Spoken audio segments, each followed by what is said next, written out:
এটা দামোদর মাস চলছে, তাই দামোদর মাসে শ্রী দামোদরের লীলা নিয়ে, এটা দামোদর লীলার ছবি নিয়ে কিছু পড়ছি। শ্রীল বিশ্বনাথ চক্রবর্তী ঠাকুরের মতানুসারে কার্তিক মাসের দীপাবলির দিনেই ভগবান দামোদর লীলা করেছিলেন, যার বিবরণ শ্রীমদ্ ভাগবতের দশম স্কন্ধে পাওয়া যায়। এই লীলায় শিশু কৃষ্ণ মাখনের হাঁড়ি ভেঙে যশোদা মাকে ক্রোধান্বিত করেন। উত্তেজিত হয়ে মা তাকে দণ্ড দিতে উদ্যত হলে কৃষ্ণ সেখান থেকে পালিয়ে যান।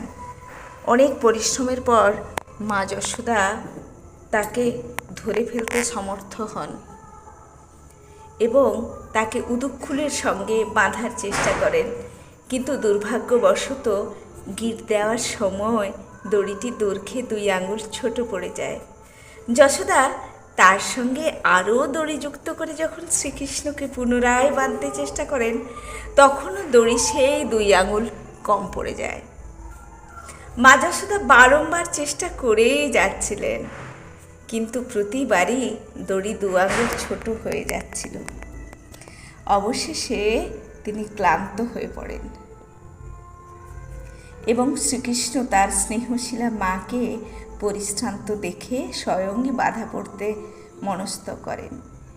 সেই কারণে তার নাম হয় দামোদর, অর্থাৎ যার উদরকে দাম বা রজ্জু দ্বারা বাঁধা হয়েছে।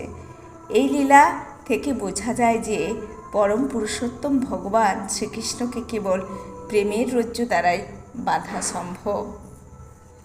মা যশোদা শ্রীকৃষ্ণকে এভাবে বাঁধার পর যখন গৃহস্থলীর অন্যান্য কাজে ব্যস্ত হয়ে পড়েন, তখন 2টি অর্জুন,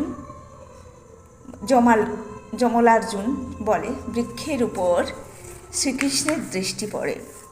তারা প্রকৃতপক্ষে কুবেরের 2 পুত্র, নলকুবের ও মণিগ্রীব ছিলেন, যারা নারদ মুনির অভিশাপের ফলে বৃক্ষে পরিণত হয়েছিলেন। তাই শ্রীকৃষ্ণ তার অহৈতুকী কৃপার দ্বারা নারদের মনোবাঞ্ছা পূরণের জন্য বৃক্ষ 2টির দিকে তার সঙ্গে বাঁধা ভারী উদুক্ষুল সমেত ধাবিত হন। কৃষ্ণ বৃক্ষ 2টির মধ্য দিয়ে পার হতে চাইছিলেন, কিন্তু উদুক্ষুলটি বৃক্ষ 2টির মধ্যে আটকে যায়।